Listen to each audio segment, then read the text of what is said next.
પીજીવીસીએલની કચેરી ખાતે વિરોધ પાદરી ગામના સ્થાનિકોનો હોબાળો મચી ગયો। પૂરતો વીજ પુરવઠો ન મળતા સ્થાનિક લોકોમાં રોષ છે। વારંવાર રજૂઆત છતાં નિરાકરણ ન આવતા લોકોમાં વિરોધ જોવા મળ્યો। આગામી દિવસમાં ઉગ્ર આંદોલનની પણ ગામ લોકોએ ચીમકી આપી છે। પાણી અને લાઇટની માંગણી છે કે પાણી નથી પીવાનું અને લાઇટ પૂરી રહેતી નથી। 24 કલાકમાં 5-7 કલાકે લાઇટ પૂરી રહેતી નથી અને રહે તો એક ધારી નહીં, એમાં આવી જાય કરે છે। વિસ્તારમાં પાણીની તંગીને લઈ કુંવરજી બાવળિયાએ નિવેદન આપ્યું। રૂડા વિસ્તારમાં આવતા ગ્રામ્ય વિસ્તારોમાં પાણીના પ્રશ્નને લઈ અધિકારીઓ સાથે બેઠક કરીશું। પાણી માટે શું કરી શકાય તે અંગે ચર્ચા કરીશું। પાણી પૂરતા વિભાગના અધિકારીઓ અને રૂડાના અધિકારીઓ સાથે પણ હું એક બેઠક કરવાનો છું અને એમને શું મુશ્કેલી છે અને લાંબા ગાળા માટે રૂડામાં રહેતા જે લોકો છે, જે ગામડાઓ આવે છે, એને પીવાના પાણી માટેની મુશ્કેલી ન પડે એ માટે શું કરવું જોઈએ એના માટેનું પણ અમે આજે રૂડા અને અમારા પાણી પુરવઠાના અધિકારીઓ સાથેની મિટિંગમાં નિર્ણય કરાવવાના છીએ। તો સરકારી અનાજના જથ્થાને લઈ કુંવરજી બાવળિયાએ કહ્યું કે વરસાદને કારણે અનાજ ન પલળે તેની સૂચના આપવામાં આવશે। ઈ-કેવાયસી કરવા માટે આ મહિનો છેલ્લો છે। એનએફએસસી કાર્ડ હોલ્ડરોને તાત્કાલિક ઈ-કેવાયસી કરાવી લેવા અપીલ પણ કરી। જે પરિવારોએ ઈ-કેવાયસી ન કર્યું હોય તો ઈ-કેવાયસી કરી લે। આ ભારત સરકારની ગાઈડલાઈન પ્રમાણે અને કાર્ડ ધારકની સલામતી માટે અને ક્યાંક ક્યાંક નાની મોટી ગેરરીતિઓ ધ્યાન પર આવે છે, એ ન થાય અને કાર્ડ હોલ્ડરને પૂરતો જથ્થો મળી રહે એ માટે કાર્ડ હોલ્ડરોએ પણ ઈ-કેવાયસી કરાવી લેવું ફરજિયાત છે। નહીં કરાવે તો આવતા મહિનાથી એમને પણ આ જથ્થા માટે જેટલા ઈ-કેવાયસી કર્યું છે એમને જથ્થો મળશે। આગામી 7 દિવસ વરસાદની આગાહી। સૌરાષ્ટ્ર કચ્છમાં પડી શકે છે વરસાદ। ઉત્તર ગુજરાતમાં હળવા વરસાદની આગાહી છે। સાબરકાંઠા મહીસાગરમાં પડી શકે છે વરસાદ। થંડરસ્ટોર્મ સાથે વરસાદની આગાહી કરવામાં આવી છે। સૌરાષ્ટ્ર અને કચ્છમાં વરસાદની સંભાવના છે। अगले 7 दिन तक आइसोलेटेड जगह में रेन थंडर शावर का प्रॉबिलिटी है, बहुत गुजरात रीजन और हमारा जो सौराष्ट्र कच्छ रीजन में। और इसमें जो डिस्ट्रिक्ट आज डे 1 में हमारा आ रहे हैं mainly all southern districts of Gujarat region और जो नॉर्थ गुजरात रीजन की जो ईस्टर्न डिस्ट्रिक्ट्स है, साबरकांठा से लेकर महीसागर तक जो डिस्ट्रिक्ट्स है, इसमें आइसोलेटेड जगह में रेन थंडर शावर का प्रॉबिलिटी है। और जो सौराष्ट्र कच्छ की जो दक्षिणी जिला है उसमें भी आज रेन थंडर शावर का वार्निंग है। और अगले आने वाले 7 दिन तक आइसोलेटेड जगह में बहुत गुजरात रीजन और सौराष्ट्र कच्छ में। સમાચારોમાં આગળ વધીએ। અમદાવાદમાં નવા શૈક્ષણિક સત્ર પહેલા લોકો કતારમાં જોવા મળી રહ્યા છે। જાતિના પ્રમાણપત્ર મેળવવા માટે લોકોની લાંબી કતારો છે। વહેલી સવારથી જ લોકો આવીને લાઈન લગાવી રહ્યા છે। ફોર્મ લીધા બાદ ફોર્મ જમા કરાવવા પણ લોકો કતારમાં ઊભા રહે છે, જેથી લોકોને હાલાકી પડી રહી છે। દરેક કચેરીએ ફોર્મ લેવા માટે વધુ ટેબલો રાખવા લોકોની માંગ છે। જાતિ પ્રમાણપત્ર માટે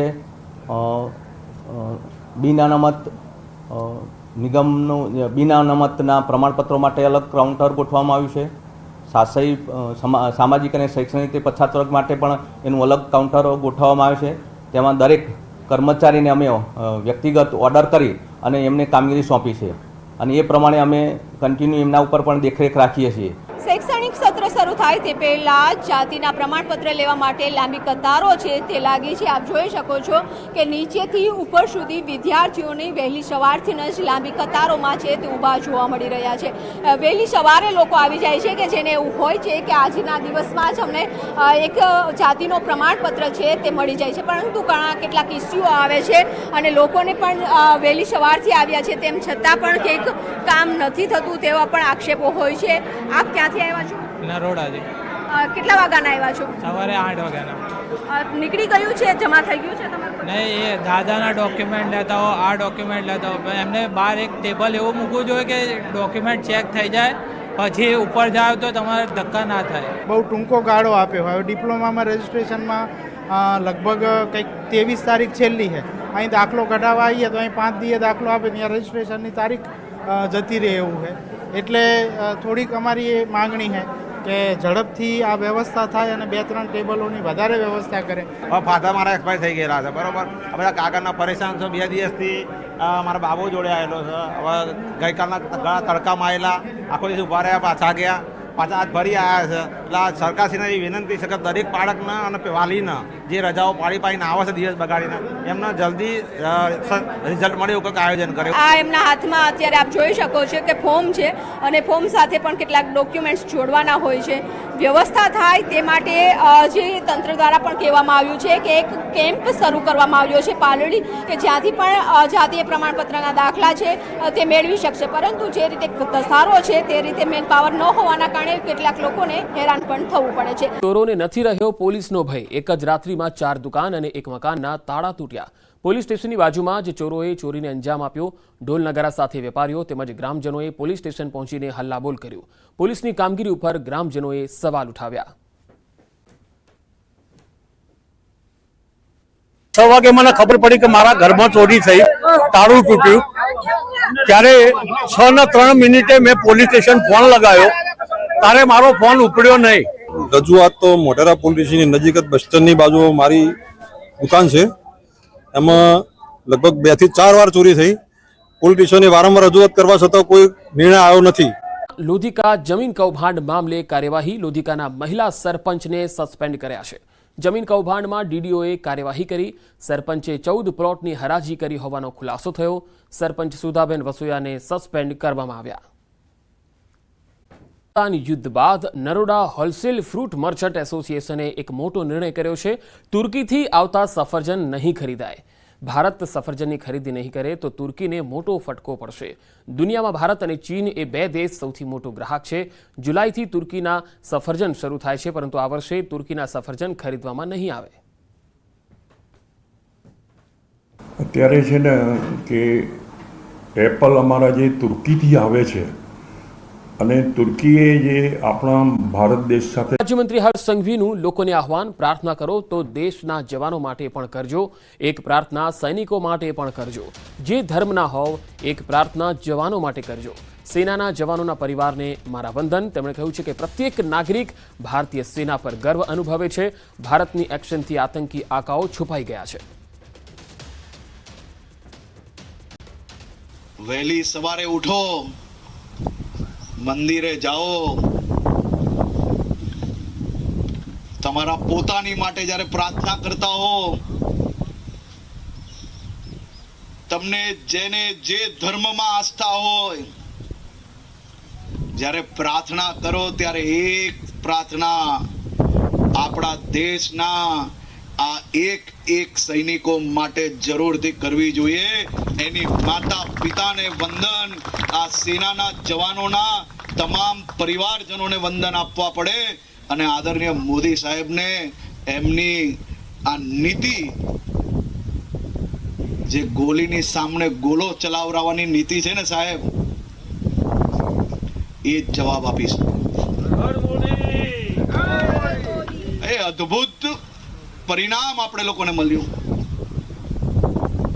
કલાકોની અંદર અને મિનિટોની અંદર આતંકી અડ્ડાઓ ધ્વસ્ત, આતંકી આકાઓ કયા બંકરમાં છુપાયા એનો અંદાજો એમના પરિવારજનોને બી ના મળે એટલા દરિયા. આપણા માટે ખૂબ મોટી જીત છે.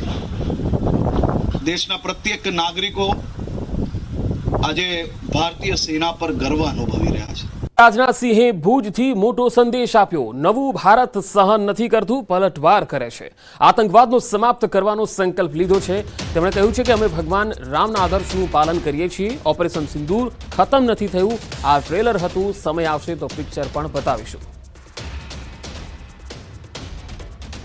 રક્ષામંત્રી રાજનાથસિંહ ભુજ એરબેઝ ખાતે પહોંચ્યા. જવાનોનો જુસ્સો વધાર્યો અને તેમણે એક મોટું નિવેદન પણ આપ્યું છે. તેમણે કહ્યું છે કે પાકિસ્તાન હજુ પણ આતંકીઓને મદદ કરી રહ્યું છે. તેમણે એક મોટો સંદેશ એ પણ આપ્યો છે કે અત્યારે જે એર સ્ટ્રાઇક થઈ છે એ માત્ર ટ્રેલર છે, પિક્ચર હજુ બાકી છે. ઓપરેશન સિંદૂર જે છે એ પૂરું થયું નથી.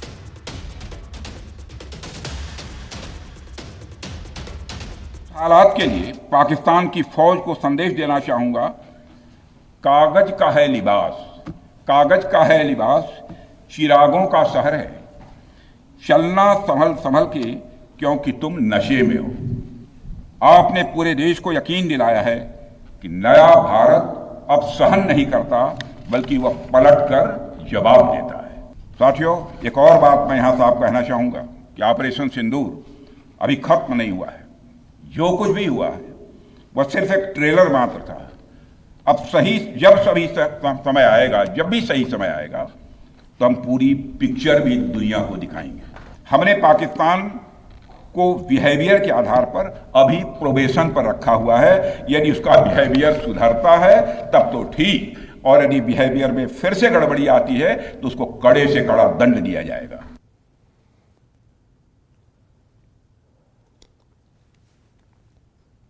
તો ભારત પાકિસ્તાન યુદ્ધ વિરામ બાદ રક્ષામંત્રી રાજનાથ સિંહ કચ્છની મુલાકાતે છે। ભુજ એરબેઝ ખાતે દેશની ત્રણેય પાંખના જવાનો અને અધિકારીઓ સાથે તેમણે મુલાકાત કરી। જવાનોની મુલાકાત લીધા બાદ રક્ષામંત્રી સ્મૃતિવન અર્થક્વેક મ્યુઝિયમની મુલાકાતે પણ પહોંચ્યા। આ મ્યુઝિયમમાં ભૂકંપ સમયે કેવી સ્થિતિ હોય છે તેના માટેના રિયલ ટાઈમ આપાતકાલીન સ્થિતિનું પણ તેમણે અનુભવ કરશે।